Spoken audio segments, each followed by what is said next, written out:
Анда суроо берүү үчүн Султан Абдаш сөз сизде. Рахмат. Балбек Зарлыкович, өткөндө эле Руслан Сыдыкович менен биз Бакыт Үсенович менен кайрылап келип атасыңар да, башты айлантырып атасыңар. Мына силер айттыңар азыр, жер сатылбайт, жердин үстүндөгү эле мүлк эле чыгарат деп. Бул жерде жердин үстүндөгү мүлктөр жөнүндө сөз болуп аткан жери жок бу жерде. Силер рекреация объекттерин сатып атасыңар. Ал эми рекреация объекттериге эмне кирет? Сизге суроо. Рекреация объекттеринде пансионаттар, санаторийлер, отельдер, гостевой домдор, адамдын барып эс ала турган жайлардын баары кирет. Балбек Зарлыкович. Менин түшүнүгүм боюнча Султан Абдаш. Сиздин түшүнүгүңүз эмес. Жөнөкөй эле сиз эгер инженер же болбосо мага окшоп авиатор болсоңуз, мен түшүнөт элем түшүнүгүңүздү. Бирок сиз экологическое образованиеңиз бар, сиз специалистсиз деп. Ооба. Бул түздөн сиз муну билип туруп башын айлантырып атасыз элдин. Себебден рекреация объекттери деп эмне жерди айтат, эс алуу жерлерди айтат. Ошол эс алуу жерлерге киргенге жер, тоолор, суулар, токойлор, ошонун баардыгы кирет ошого. Рекреация объекттерине. Сиздер азыр бу жерде рекреация объекттерин деп туруп, жерлерди тем более болгондо да эс алуу жерлерди сатып атасыңар. Жерди сатып атасыңар эмне? Башта айлантпаш керек да. Султан Абдаш, биякта Минюстун өкүлү турат, уруксат берсеңиз, Кыргыз Республикасында жер чет өлкөлүк жарандарга сатылабы деп суроону берип койбойлубу? Жок, силер чет өлкөлүк мен ошол жерден айтып койгум келет. Силер жер кодексине да каршы чыгып атат бул. Ошону сурап койбойлу, Султан Абдаш, уруксат берсеңиз. Минюстан ким бар? Жооп берип койбойсузбу? Бактияр Орозов, юстиция министринин орун басары. Конституциянын 16 беренесинин 3-бөлүгүнө ылайык жер чет өлкөлүк жарандардын жана чет өлкөлүк катышуусу бар юридикалык жактардын жеке менчик укугуна болушу мүмкүн эмес деп так жазылган. Рахмат. Жок, ошондой так жазылган мен. Силер мага рекреация объекттери дегенге определение берип койгулачы, бул эмне? Минюс рекреациялык объекттер дегенде ким өкмөттөн бере алат? Султан Абдрашитке мен жетишсиз айтып койдум окшойт, кемчилик. Ким бере алат? Жооп берип коюңуз. Ысык көл экологиялык экономикалык тутумун туруктуу өнүктүрүү жөнүндө мыйзамдын 1 беренесине ылайык рекреация объекттери бул менчигинин формасына жана ишкердик ишти жүзөгө ашыруунун укуктук формасына карабастан эс алуу, ден соолукту чыңдоо, туризм үчүн пайдалануучу рекреациялык мейманканалык кызматтарды, ден соолукту чыңдоо, жашап туруу, эс алуу, туризм боюнча кызматтарды көрсөтүүчү ысык көл биосфералык аймагынын чегинде жайгашкан пансионаттар, курорттор, эс алуу үйлөрү, коттедждик шаарчалар, конок үйлөр жана башка объекттер кирет.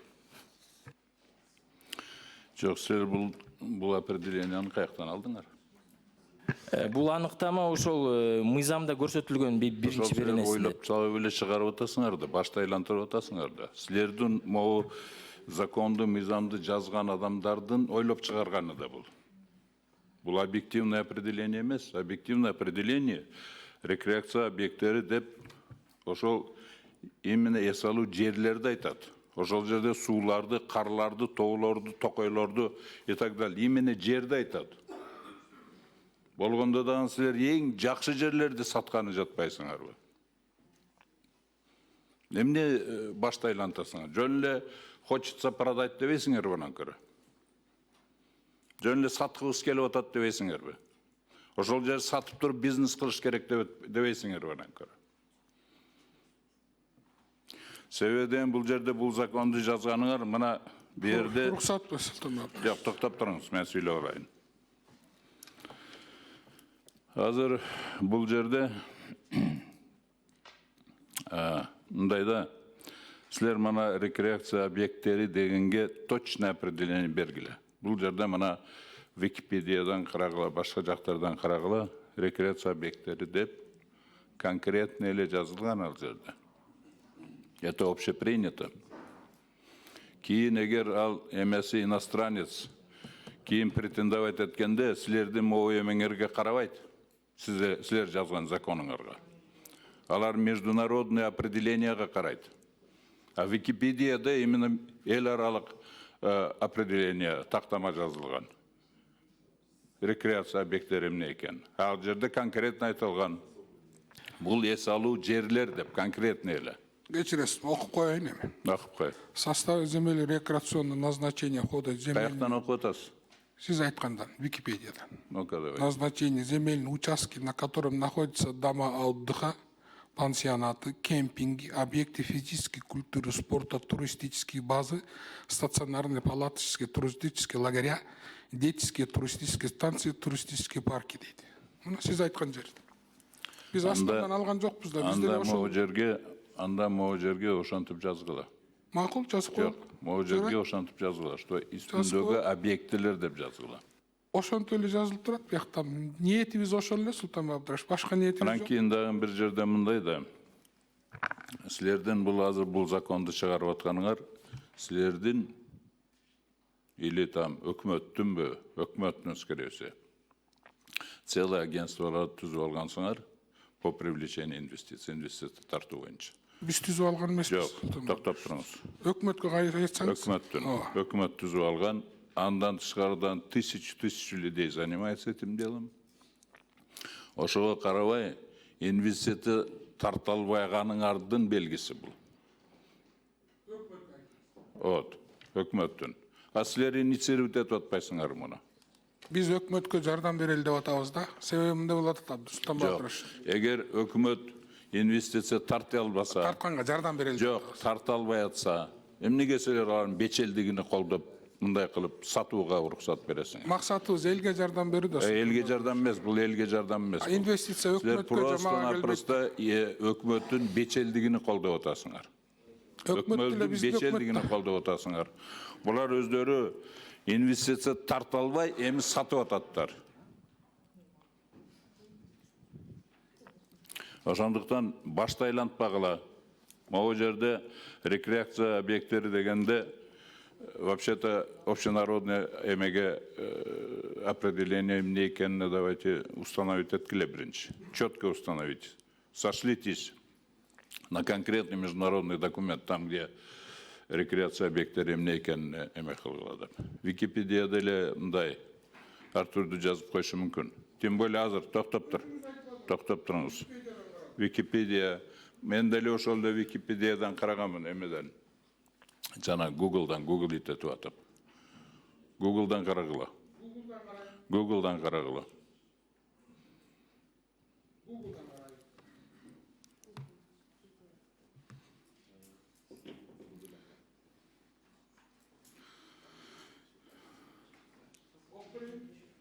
Давайте.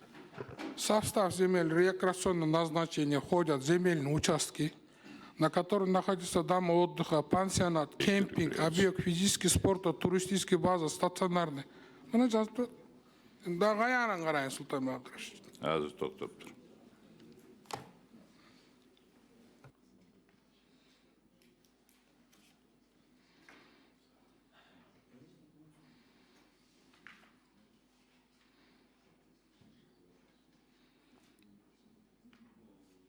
Султан Абдраш, бул жерди сатуу жөнүндө такыр сөз жок. Мына Кудай буюрса, Каркарада чоң лыжный базалар салынып атат. Асман шаары 10 күндөн кийин салынат деп атат. Жүздөгөн 200-300 миллиондогон мүлктөр Кышыкөл областына туристический база, лагерлер салынат деп атат. Ошолорду чет өлкөлүк жарандар каалаганы алса, уруксат берсек жаманбы? Биздин жарандар деле Турцияда, Аланиядан, башка чет өлкөдөн, Болгариядан, Грециядан виллаларды алып атышпайбы? Эми бизге келип деле бизге араб туристтер Россиядан, Казакстандан, Өзбекстандан келип мүлк алса жаманбы? Аэропорттон баштап Ысык Көл областына барганга чейин $1000 долларды таштайт бир турист. Анын үйүн үстүндөгү, жердин үстүндөгү коттеджин же пансионаттагы мындай многоэтажный үйдөгү үйүн, квартирасын эртең көтөрүп кетип калбайт да. Биздин ниетибиз эле ушул, Султанбек Абдрашидович, башка ниетибиз жок. Жер сатылбайт, ал жерди жеке менчиликке Конституция менен жер кодексине конкретно бекитилген. Биз башка областтардагыдай эле Ош, Жалал-Абад, Чүй, Бишкек шаарында эле укуктуу ысык көлдүктөрдө эле ээ болгубуз келип атат. Биз деле бир кичинекей жерибиздеги салып алган башка инвесторлор салган үйгө башка өлкөлөр, чет өлкөлүк жарандарга мүмкүнчүлүк эле берип коелу деп атабыз. Келсин, инвестиция кылсын. Келип ошонун айылдан келгенде сүтүн, айранын алат экен, башка нерселерин алат экен, бензин куят, эс алат, акча таштайт да. Башка максатыбыз жок. Ушул эле башка областтарга берген мүмкүнчүлүктү Ысык Көл областына деле бергиле деген эле сөз. Ал жерде айыл чарба жерлери, лес фондунун жерлери, башка жерлер сатылбайт. Мына ошол эмеде угуп турсаңар. Вопрос. Ошол эле Гуглда. Что относится к объектам рекреации? В состав земель рекреационного назначения входят в состав земель. Входят земельные участки, дейт. Земельные участки деп турат берди. Кантип алып саласыңар? Берди конкретно, что относится к объектам рекреации деп туруп четко определение. Земельный участок деген ал берилбейт. Силер аларды алып салып атканыңар, силерден могу жерде алып салып атканыңар.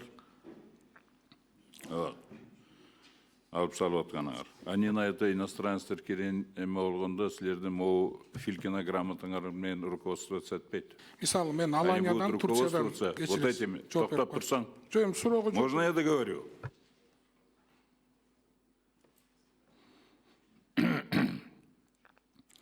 Мына, в состав земель рекреационного назначения, дейт, мына, входят земельные участки деп турат,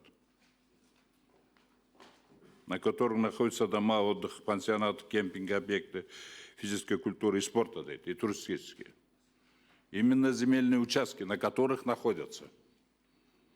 Поэтому БРД рекреационные объекты, деп тур, рекреационные объекты алып салгыладан конкретный жазгыла.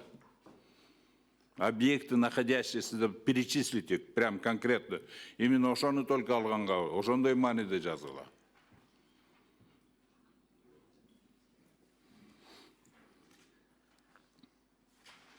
Речь идет именно о земельных участках, на которых находятся объекты. Если именно земельный участок со всеми объектами продаете, в данном случае. Ошентип жазгыланда. Вы же хотите башын айлантырып туруп, элдин башын айлантырып сатып берип атасыңар да жерде. Именно участки продаете, на которых находятся, да, действительно находятся дома отдыха, парки, скверы и все прочее остальное. Ошентип жазгыла. Эмне ийкейсиңер башыңар? Эми Султанбек Абдрашидович, сиз аксакал кашыгаттары бүгүн туулган күнүңүздө экен, сый урмат менен унчукпай атамда. Балбак Зарлыкович, унчукпай, мени уважать этпейле койгула. Макул, сиз Балбак Зарлыкович, мени уважать этпейле койгула. Минюстун өкүлү айтып атпайбы, жер сатылбайт деп. Мени сыйлабайлы койгула. Жок, хорошо, сыйлабайлы койгула. Минюстан сурабайсызбы? Жер сатылабы, сатылбайбы? Өкмөткө да ишенбейсизби? Мыйзамга да ишенбейсизби? Мен өкмөткө ишенбейм. Мыйзамга ишенбейсизби? Силерге Баш мыйзамга ишенбейсизби? Жок. Сиз бизге ишенбей эле коюңуз. Баш мыйзамга ишенесизби? Земельный кодекске ишенесизби? Силер ошол земельный кодекске каршы кылып атпайсыңар. Анда сотко берсиңиз, конституциондук сотко кайрылбайсызбы анда? Силер все подгоняете, все вот сейчас в одну биреме менен эме кылып атасыңар. Максатыңар, ниетиңер жакшы эмес. Андай эмес. Такыр туура эмес, Султанбек Абдрашидович. Это ваше мнение. Мен сиздерге өзүмдүн мнениемди айттым. Мына, в состав земель рекреационного назначения входят земельные участки деп турат. Силер именно объекты дегенде ошондо могу жерде вот объекты рекреационного участка, на котором находятся, деп туруп ошону жазылды. Именно, чтобы было видно, что именно ошол рекреационный участкынын үстүндөгү именно дом отдых, пансионат, туда-сюда парки, ошолорду гана только сатса болот деп жазгыла. Может быть, собственность чет элдик өкүлдөрдө болушу мүмкүн деп жазгыла. А силер антип жазган жоксуңар да. Рекреация объекттери деп туруп, мындай деп турат, бардыгы могу жерде мындай деп жазылып атпайбы? Мына действующий эмеде рекреация объекттери Кыргыз Республикасынын жарандарынын жана юридикалык жактарынын жергиликтүү мамлекеттик администрациялардын жана өз алдынча башкаруу органдарынын менчигинде болушу только мүмкүн деп. А силер берге кошуп атасыз, ошондой эле чет өлкөлүк жарандардын, чет өлкөлүк юридикалык жактардын менчигине болушу мүмкүн деп кошуп коюп атпайсыңарбы? Ошондо мен айтып атам, давайте могу объект рекреация дегенди конкретный кылып ачкыла, жазгыла ошону. Жок, сиз сунушуңузду иретке келтирип кошолу, мына сиздин сунушуңузду конкретизировать этиш үчүн мына отдел отурат. Кол коюп берсеңиз, сиздин сунушуңузду, мына мисалы ошол Алишер Ташбаевдин сунушу деле ошондой. Так эле ошо сиз айткан сунушту Алишер Ташбаев. Сунушуну силер көңүлгө алдыңарбы? Азыр добуш бересиз да. Киреби? Конечно, кирет. Вот. Ошондо мен ушуну айтып коюшум керек. Мен берде айта турган нерсем, балбак залдыгы. Коомдун, элдин башын айлантырбаш керек деп ушуну айткым келет просто. Башын айлантырбагыла. Моундай түшүнүксүз, элге түшүнүксүз определение менен жанагындай башты айлантпаш. Мындай определениеге так ачып бергиле элге, чтоб элге түшүнүктүү болсун ушунун бардыгы. Кийин анан кийин 10 жыл, 15 жылдан кейін ал құрылып тұдаста болса арасында 20 жыл өтөт. 20 жылдын ичинде ким бар, ким жок. Или шагыз докнет, или шагыз докнет деген апендинин принцибиге барабыз. Ошондуктан кийин проблема создавать этип коебуз өзүбүздүн келечектеги муундарга. Ошолорго баш оруу пайда кылып коебуз. Ошон чечилүү эмелер канча ошондой ошо чечимдерди чыгарып коюп, мына 20 жыл, 30 жыл чыгаргандын баш оруу болуп, бүгүнкү күнгө чейин баш оруу болуп атат. Ошол эле Тажикстандын эмеси согушка чейин барып, Өзбекстан менен, башкалар менен канча ушундай азыр проблема болуп атат. Ошонун чечишини, кандай кылышын чечишини билбей, ар белекет болуп атабыз. Вот о чем идет речь. Ошондуктан бул жерде конкретный жазгыла. Конкретный жазгыла. Кайсы эмне конкретно дома отдыха, ошол эмени мүлктөр гана эмеге менчикке өтүшү мүмкүн деп иностранецтерге. А не вот так вот общий рекреация объекттери деп жазбай. Анан кийин дагы мен бир жолу айтып атам. Силер мына эмени вообще инвестиция деген түшүнүктү, инвестиционный климат деген түшүнүктү бизде эң жогорку деңгээлде туура эмес түшүнөт. Климатты. Бардык ойлойт, ошон закондорду чыгарып берсек, ошолорго билген богуну жей турган закондорду чыгарып берсек, ошо инвестор, ошону биз инвестиционный климат деп эсептейбиз. Жок. Негизги инвестиционный климат это растущая экономика, это растущий рынок. Эгер инвестиционный климат жакшы болуп, инвестиция тартылсын десе, өкмөт өнүктүрсүн. Бурни өнүгүү болсо, мына Кытайга окшоп, же Южный Корея башы. Ошондан кийин инвесторлор катарга түзүлүп калат. Инвестиция кылабыз деп. Ошол шартты түзө албайттар дагы сатып ататтар. Поэтому ону эмеке, ошондуктан менин бүгүнкү туулган күнүмө спекулировать этпей эле койгула. Анандай, манандай, сизди сыйлайбыз деп. Сыйлабай эле койгула, эгер мындай боло турган болсо. Ошого давайте мына эмелерге эгер ошондой эле жан. А на самом деле, могу жерде эски действующий законда карасаңар, там четко все написано. Эч кандай мындай киргизе турган кажет жок вообще. Мындай өзгөрүүлөр бул законду киргизе турган. Мен вообще бул законго каршымын, чынын айтканда. И вообще не хочу никаких даже предложений, честно говоря, вносить. Я просто каршымын буга. Кийин көргөзөт, вакыт көргөзөт кимдики ким туура экенин. И вообще биздин экономикабызда өтө туура эмес нерселер көп болуп атат. Именно экономикада. Особенно социально-экономический жагыда. Biz только бизнесте акчаны только сүйлөп калдык. Экономиканы деп сүйлөп калды. А социальный экономиканы сүйлөш керек. термин нужно социальная экономика деп терминмен сүйлөш керек. Ошондан туура болот. Себебі силер только бизнесте сүйлөсүңөрдөн эл биякта калып калып атат. Анын кызыкчылыгы, жашоо шарты, алардын немеси бүт барды эл биякта калып калып атат. Силер только бизнесте сүйлөп калдыңар. Бардыңар силер, мына конкретно сиз ушул законду киргизип аткан өкмөт и так далее.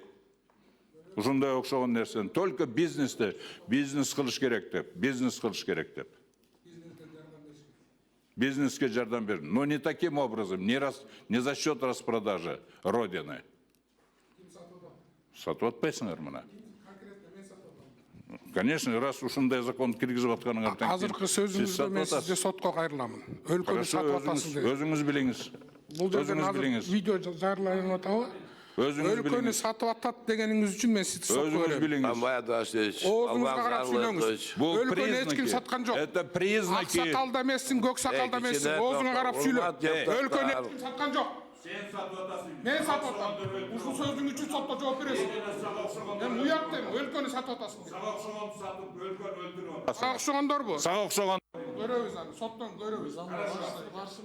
соттун дагы билебиз. Өлкөнү сатып Именно атасың. силерди Байлап сүйлөңүз. Сотуңардан билет. Сенден уйда сыйда кетти, урматта кетти. Өлкөнү сатып атат дейт. сага окшогон адамды Урматтуу депутаттар, урматтуу коллегалар, Султан Адашевич, Өлкөнү сатып атасың дейт. Абайлап сүйлөңүз. балбазарлыгы. Аксакал башыңыз менен. Өлкөнү сатып атасың дейт. Уят көрөсүң азыр кандай сатып атканын. Уятыңыз жок. Мен уятпайм, сен уят. кышың керек. Бу жерде сен Эми токтоп кыла да болду эми, балбазарлыгы. өлкөнү сатып атасың дейт. Султан Адашевич, эми болдугула бул эми тиги прямой эфирде отурат да. Өлкөнү сатып атасың дейт. Уялбайсың. Уялбайсың дейт. Сен ушуга жетип Өлкөнү атасың. сатып атасың. Сөздү айтканда. башка Бетиң жок экен сен. Сенин бетиң. Бет деген бет olur. Отырасың бул чийип. Ой, таң көрө. Сенин бетиң. сен атага тийишпесен. Султанбай Адашевич, Түшүндүңбү? Султанбай Адашевич, Сен сатып атса окшогондор сатып Мына жок болот. Ошонун арасында сен да барсың. балбазарлыгы. Да мен уят. Атасың дейт. Токтогула да эми болду да максыкалдар. Мен уят кылып берем. Болдугула, Эмне жакшылык кылып койдуң сен? Султанбай Адашевич. Эмне жакшылык? жакшылык кылып койдуң. Сен мындай сүйлөп турасың. Эмне жакшылык кылып койдуң? Өзүң жакшы. Султанбай Адашевич. Эмне жакшылык кылып койдуң? Талтайгандан башканы билбейсиң эчтеке. Талтайгандан талтаясың бе. Мун чыкпай кой. Сен мага коркутпай эле кой. Көрөсүң. Шашпа, билем сени. Шашпаң. Сага окшогондор, Сага окшогондордун аркасынан бүт дарман адамдарды жок кылып сага окшогондун аркасынан. Берди бул чыйып. жерде отурасың. Урматтуу депутаттар, Бул туура эмес закон. Бу кош Каршы бериш керек. вообще туура эмес закон. Муну мен тарых Айтып коюп атам. үчүн айтып коюп атам. А сен колуңдан Келгенini кылып ал. Түшүндүңбү? Болдum. Көрөсүң дебей. Колуңдан келгенин кылып ал. Султанбай Адашевич, Мени дагы уятта. Кичине сөз башкаларга берели. эми кичине сабырдуулук кылбайлыбы? Ушул неместе я вообще протестую против закона и ухожу отсюда от этого, от обсуждения этих вообще вопросов. Эми окшогон бул чыганда отура берсин. Шамал. Сата берсин. Сен кандай болгонун да билебиз. Кандай губернатор убагында эмне кылды иштегенин да билебиз. Губернатор болгон Кандай сен. кылганын да билебиз. Сенин губернатор Эми токтоткула. жакшы билебиз. Кандай кылганын да Кандай билебиз. кылганыңды да Эмне жакшы болуп билебиз. кеткенин да билебиз. Эмнени? Көрөбүз. Эмнени? Көрөсүң. Эмнени айтчы мага. Ты вообще ничего не знаешь. Урматтуу губернаторлар. Түсіндіңбі? Вообще ақпақсың сен. Билікке на пушечный выстрел нельзя допускать. Түшүндүңбү? Вообще ты оно в шею.